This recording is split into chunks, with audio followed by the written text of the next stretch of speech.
सांगा नाव. माझं नाव लहानूबाई रमेश उशीर कोपरगाव.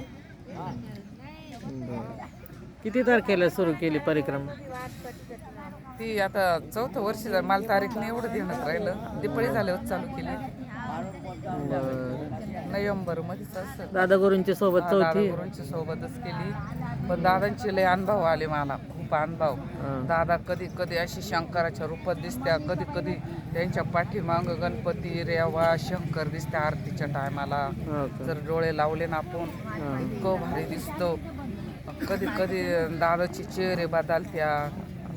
तुला परत एकदा आम्ही रस्ता चुकलो, कुत्र्याच्या रूपात आलो, आम्हाला असं झाडीतून रस्ता काढून दिला. एकदा एक म्हातारी लक्कडकोटमध्ये बसेल, म्हणलं अम्मा काय बसली? नाही मै बैठी म्हणे. एवढ्याला पाणी पाजलं. हो काय पो त्याच्यानंतर एक जटावाली पोरगी आमच्या पुढं एवढीच अशी बाई. मग ते जटावाल्या पोरीना सगळ्याला एवढ्या चरीत पाणी पाजलं. कुठं ते सीतावनच्या तिकडं गेल्या वर्षी. सीतावनच्या तिकडंच पाजलं पाणी तिला. अशी आता म्हटलं माया माझा पाय दुखतो, मी तुझंच करते, माझंच करते. म्हटलं तू मला चमक का बरोबर होती? मै कालच्या धरून चमक गेली बरं का. थोडं नवरमन दुखत आता. मैयाला म्हणलं असं नको मला चालू दे, मी तुझ्या भरोश्यावर चाले, कोण नाही इकडं तूच म्हणलं मला आता. मै चमक गेली, सगळंच मला दुखणं गेलं. मला हिशोब बोलू आता तो गेला मैयाच्या वाटाना. डोक्याला मुंग्यात होते त्या गेल्या, मुतखडा गेला. मला इतका दवाखाना केला तर कुठला गुण नव्हता आला, पण मैयाचा गुण आला मला. मैयाची कृपा आहे. मैयाची खूप कृपा. मैयाचं पाणी ना जल बहुत शक्ती आहे. तुला शक्ती मैयाचं जल. असे मोठे मोठे अनुभव आले. एक दिवस असा मोठा स्वप्नात नाही साई संगीत असा. आणि मी दंडा ठेवून अशी पाहते नर्मदे हार. मग दादाकडे गेले. दादाला म्हणलं दादा मैं बहुत बडा शंकर दिखाया म्हणे. म्हणलं मी तो भोर डर गया घाम गिल्ली हो गया म्हणलं घामाना. म्हणे ओ शंकर मैया होती म्हणे. शंकर मैया होती म्हणे. दोन्ही साथ होती म्हणे. काय डरती म्हणे. तेवढा मला एक शंकरना लय मोठा जबरान मैयान दाखवला. लय मोठं होतो. तेव्हा जंगलात होत्या का? जंगलात होतो आम्ही तेव्हा. एक माणूस होता माझ्या संग. ते स्टेजवर आवडी ते पुण्याची माऊली नाही का, आम्ही दोघं ते सुद्धा सांगतील. ते मला म्हणते माऊली थांबा थांबा. मला का बरं? मग थांबा थांबा माणूस बरं. ते असं ना आम्ही असं उभा दंडा घेऊन आणि असं मी नुसती पाहते नर्मदे हार अशी करते बाई मी. इतके अनुभव आले जबर आम्हाला दादा बरोबर. मी लोकांचं काम करीत होते. या मॅडमचा स्वयंपाक कर, त्या मॅडमचा कर. 4 वर्षाहून मला मैयानं कोणाचं काम सुद्धा करून नाही दिलं. मैयानं तिच्यामध्येच घेतलं मला. पण कोणाच्या घरात नाही दारात नाही कामाला जाऊन दिलं. आता जात नाही कामाला पुढेच नाही. मैयानं मला जाऊनच नाही दिलं. मी नुसते देव कर ते देव कर हे कर. मैयाच्या नर्मदा पुराणला जाय, इकडं जाय तिकडं जाय. इकडंच दादाची याच्यामध्ये सप्त्याला जाय, पुढे कथाला जाय.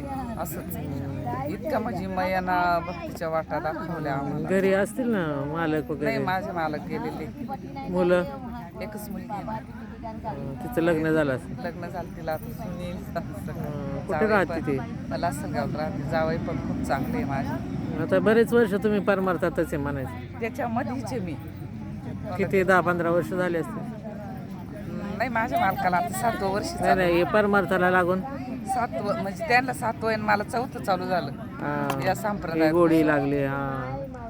तर इतके मला जबर जाऊन माझ्या नाताला मी मैयात आंघोळीला गेले. पहिल्याच परिक्रमाला म्हणलं मैया माझ्या मुलीला बहीण नाही भाऊ नाही एकटीचे म्हणलं सर्व्हिसला लाव म्हणलं नाताला. मी इकडं तर तेच कॉलेजमधून उचललं त्याला पुण्याला. आता पुण्यालाच सध्या पेपरला आला होता.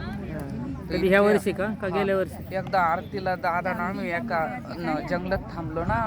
जंगलात काहीच नाही. आम्ही आरतीला एवढं उभं राहिलो. दुसऱ्या परिक्रमाला गाय येऊन उभी राहिली दादाच्या पुढं. गाय ती गाय सुद्धा अशी अशी करते. कोण आली कोण नाही ती गाय.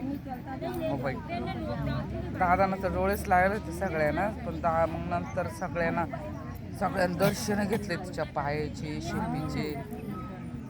मग दादांनी ती शेप सगळ्याच्या डोक्यावरून याच्यावरून- रात्रीच्या वेळेला ना नाही हो दिवसा दिवस का सकाळच्या आरतीला आली होती. कोण कोण आले आणि काय काहीच तपास गाईच्या रूपात येते ती, कुत्र्याची येते आणि येड्या अशा भिकाऱ्याची येते, कशाची येते. आपल्यामध्ये सुद्धा असू शकते ती आता, हा तरी आपल्याला कळत नाही. नाही. माहिती दादाचा इतका भारी स्वभाव बाई, तुम्हाला काय सांगू. दादा रात्रीचं झोपेला असलं 2-2 वाजता 1-1 वाजता 12-12 वाजता येऊन अंगावर कपडे टाकी त्या चौकून गरके द्या त्या मग झोपात. हा तर वर जागा दादा जागे राहतात ना आपल्यासाठी. चारी कोपऱ्यानं पोलीस बसेल राहते, इतका कडक बंदोबस्त आहे आपल्यासाठी. दादा आपली लई काळजी घेतात. खरंच दादा गुरु शंकर आहे, हा साक्षात शंकर आहे भगवान. पण आपलीच शक्ती कमी पडते हो ओळखायची. हा, मी सांगते आपण तुम्हाला, आता आपल्यामध्ये सुद्धा असणार आहे ती. आपण तिला धक्के बुक्के देऊन हे करीत असेल हो तरी आपल्याला कळत नाही ती.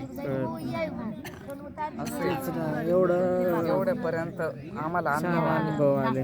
इतके अनुभव आले. तुम्ही उत्तरवाहिनी केली का दादांच्या बरोबर? हा दादांबरोबर मी उत्तरवाहिनी केली आता मागच्या उन्हाळ्यात. आता या उन्हाळ्यात पण आहे. हा का ती काहीतरी लय भर उन्हाळ्यात राहत हा का अशी पाय जळ्यात आणि चटा चटा ऊन लागत. होय.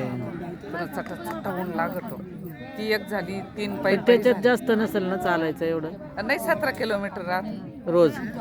रोज म्हणजे आता आज आलो का आजचा मुक्काम, उद्यालाच परिक्रमा चालू होती.